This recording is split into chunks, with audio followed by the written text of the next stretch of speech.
같이 읽겠습니다. 시작. 그의 증언을 받는 자는 하나님이 참되시다는 것을 인쳤느니라. 아멘. 세례 요한은 이제 예수님의 증언을 받아들이는 사람은 하나님의 참되심을 인정한 것이라고 말씀합니다. 이 표준세 번역에서는 그의 증언을 받아들이는 사람은 하나님의 참되심을 인정한 것이다, 이렇게 표현하고 있거든요. 예수님께서 증언하시는 말씀이 과연 무엇이겠냐는 것입니다. 내가 너희들이 나만 믿으면 내가 너희들에게 복을 주겠다. 예수님께서는 절대로 그렇게 우리에게 말씀하시지 않았습니다. 예수님께서 우리에게 증언하신 말씀은 그분의 삶을 통해서도 증언되었고요.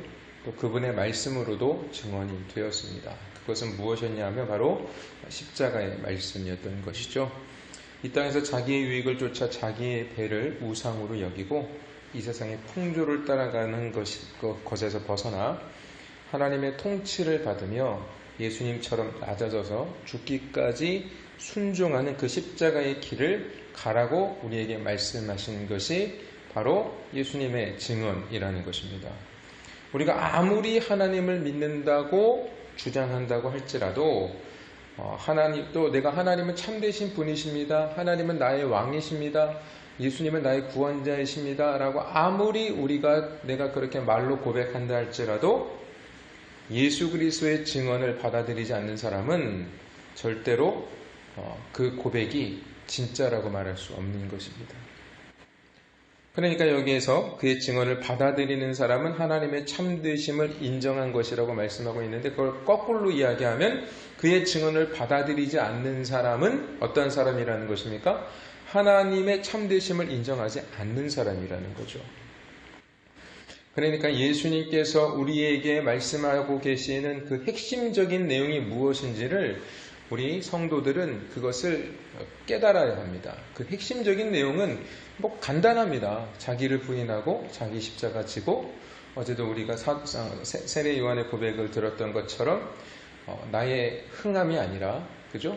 나의 흥함이 아니라 나의 쇠함, 나는 쇠하여지고 그는 흥하여져야 한다라는 그 신앙의 고백이 우리 가운데 있어야 되는 것입니다. 왜냐하면 예수님께서 사셨던 그 삶이었던 것이었거든요. 그래서 신앙이라는 것은 믿는 것을 따라가는 것입니다. 신앙은 그냥 고백하는 것으로 그치는 것이 아니라 내가 믿는 것, 믿을 신자에다가 앙망할 앙자거든요. 따라간다는 뜻입니다. 내가 믿는 것을 따라가는 것입니다. 그러니까 우리가 자꾸 말로는 예수님을 믿고 예수님을 따라갑니다 라고 말하고 있지만, 여전히 우리가 세상의 풍조를 따라가고 있다면 그것은 결국 내가 믿는 신은, 내가 믿는 예수님은 예수님이 아닌 거죠. 왜냐하면 예수님께서는 계속 우리에게 그 십자가의 도를 우리에게 말씀하고 계시는데, 우리는 그 십자가의 도를 벗어나서, 어제도 우리가 빌립보서 말씀을 통해서 확인했지만, 십자가의 원수로 살아가면서 내가 예수님 믿는다라고 말하게 되면 그것은 정말로 어불성설이라는 거죠. 말이 안 된다는 것입니다. 그래서 신앙은 믿는 것을 따라가는 것입니다. 예수님의 증언을 제대로 믿고 따라가야 예수님을 믿는 것이고, 그를 보내신 참 하나님을 인정하는 것이죠. 요한복음 아까 읽었던 34절과 36절까지 한번 읽어보겠습니다. 자, 34절부터 36절까지 같이 읽어보겠습니다. 자, 시작. 하나님이 보내신 이는 하나님의 말씀을 하나니, 이는 하나님의 성령을 한량없이 주심이니라. 아버지께서 아들을 사랑하사 만물을 다 그의 손에 주셨으니, 아들을 믿는 자에게는 영생이 있고 아들에게 순종하지 아니하는 자는 영생을 보지 못하고 도리어 하나님의 진노가 그 위에 머물러 있느니라. 아멘. 자, 요한은 또 뭐라고 말하고 있냐 하면, 하나님께서 보내신 이는 하나님의 말씀을 전한다 라고 말씀하고 있습니다. 그러면서 뒤에 뭐라고 말씀하고 있냐 하면, 그것은 하나님께서 그에게 성령을 아낌없이 주시기 때문이다, 이렇게 말씀을 하고 있죠. 예수님은, 그러니까 늘 예수님도 스스로 그렇게 말씀을 하셨습니다. 나는 내 스스로 말하지 않고 아버지께서 하라고 하신 말씀만 말씀한다. 그러니까 예수님의 삶 자체가, 예수님이 걸어가신 그 십자가의 길 자체가 누구의 말씀인 거죠? 하나님의 말씀이고, 그 하나님의 말씀을 따라가는 그 예수 그리스도에게 하나님께서는 뭐라고 말씀하세요? 성령을 아낌없이 주셨다, 이렇게 말씀을 하고 있습니다. 근데 여기에서 이제 우리가 오해할 수 있는 부분이 있습니다. 예수님에게 하나님께서 성령을 주셨어? 우리처럼 성령을 주신 건데 예수님과 우리가 뭔 차이가 있는가? 이렇게 여러분들이 생각하실 수 있는데 차이가 있습니다. 성도에게 임하시는 성령의 충만은 예수님께서 자기 인생의 주인이 되게 하시는 것과 관련이 있는 거예요. 그러니까 우리에게 성령이 오시게 되면 어떤 일이 일어납니까? 내가 나의 주인 노릇하며 내가 내 스스로를 우상으로 섬기며 살던 내가 이제 어떻게 됩니까? 내가 그 왕의 자리, 주인의 자리에서 내려와서 예수님을 나의 주인의 자리에 모시게 되는 것이 성령 충만입니다. 그러니까 우리의 삶의 주인이 바뀌게 되는 거예요. 성령이 오시게 되면. 그리고 예수 그리스도의 말씀을 사모하고 그 말씀을 따라가도록 우리 안에서 역사하시는 분이 바로 성령이시라는 거죠. 그러나 이제 예수님께 성령을 주셨다는 표현은 그분 안에 있는 신성을 나타내는 것입니다. 동시에 그분이 성령으로 세례를 주시는 분이심임을 알기 위한 표현이라는 거죠. 그러니까 예수님은 세례 요한이 나는 물로 세례를 주지만 예수님은 무엇으로 세례를 준다고 말씀했습니까? 네, 성령으로. 그러니까 예수님은 성령을 하나님께서 주신 것이 아니라 우리가 삼위일체라 그랬잖아요. 그죠? 하나님과 예수님과 성령님은 하나이시기 때문에 이 땅에 오신, 근데 예수님께서 어떻게 보면은 영적으로 하나로 묶여 있었던, 하나가 되어 있으셨던 그 예수님이 육신의 몸을 입고 잠시 하나님과 어떻게 된 겁니까? 물론 영으로는 하나가 되어 있지만 육이라는 존재로 나오신 거잖아요. 그죠? 근데 그 영이 그 예수님, 육으로 오신 예수님 가운데 그 영이신 하나님의 성령이 이 땅 가운데 예수님에게 임하셨다는 것입니다.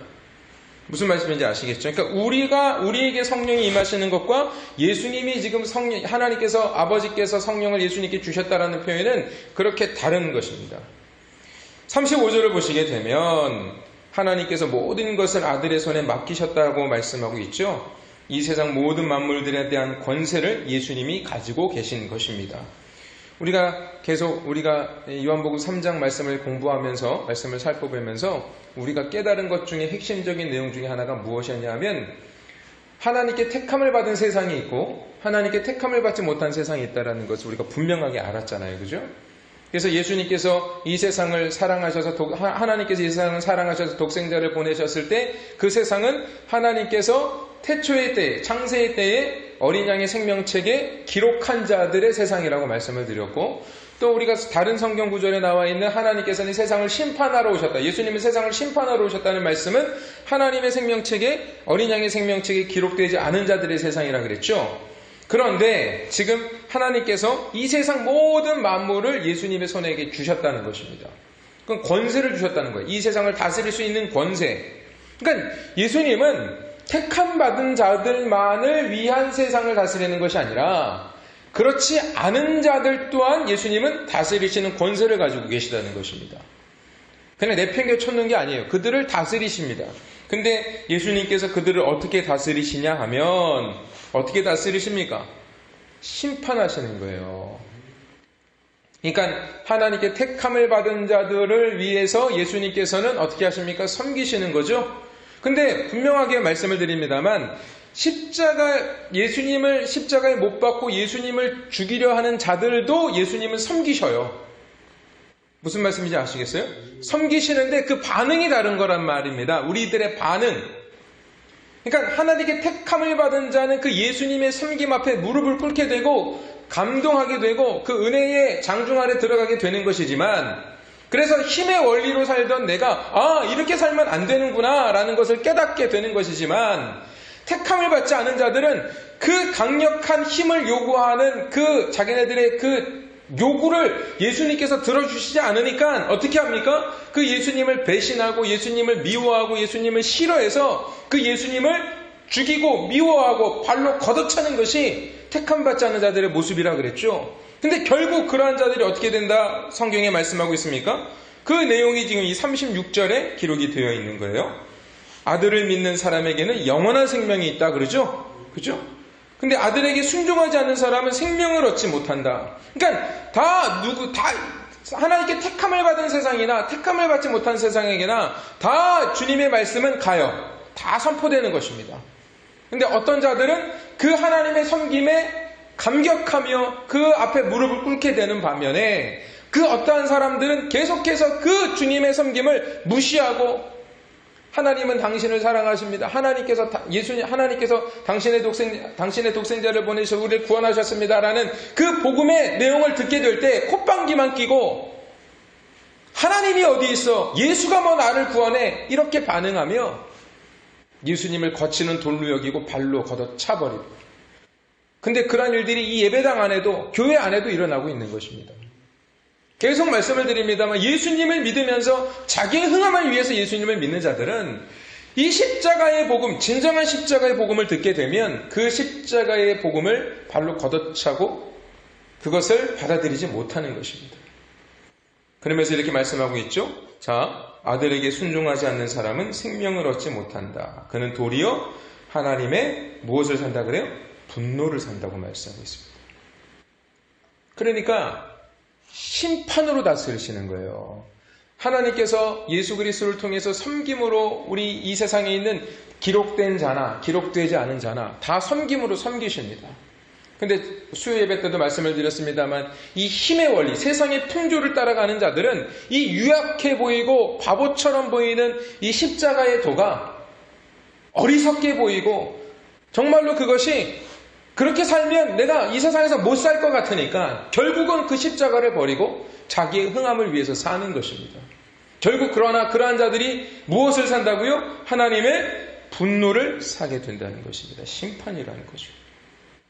그러므로 우리 예수님 믿는 사람들은 진짜 예수님을 믿는 사람들은 그 하나님의 섬김 안에 들어가 그 섬김의 은혜를 받으며 나 또한 그 주님의 길을 갈 수밖에 없다라는 그 갈 수밖에 없는 것이 축복이고 은혜라는 것을 깨닫게 되어서 자신 또한 그 섬김의 모습으로 살아가게 된다는 것입니다. 그래서 우리 온골 모자이크 교회 성도들과 또 제 설교를 듣고 있는 모든 분들이 정말로 하나님 앞에 내 자신을 내어드리고 나의 흥함을 위해서 살아야지 하는 그 가치관들이 이제 와르르 바벨탑이 그거였거든요. 그것을 상징했던 거거든요. 바벨탑이. 자기의 흥함을 위해서 사람들이 바벨탑을 지은 것입니다. 근데 하나님께서 어떻게 하신 것입니까? 그것을 못하게 하셨죠. 그 바벨탑이 무너져야 되는 것입니다. 우리 안에 지금 바벨탑이 있습니까? 나도 모르는 사이에 지금 계속 차곡차곡 내가 하나님 믿으면서도 나라는 존재의 흥함을 위하여 쌓아가는 그 바벨탑이 있다면 오늘 이 시간에 그 모든 것들을 다 부셔버리고 무너뜨려버리고 이제 내 안에 온전한 낮아짐과 나의 쇠함. 근데 그 쇠함은 결국 하나님의 영광이요 축복이 된다는 사실을 기억하셔서 그 하나님의 축복과 그 하나님의 영광이 되는 우리의 삶이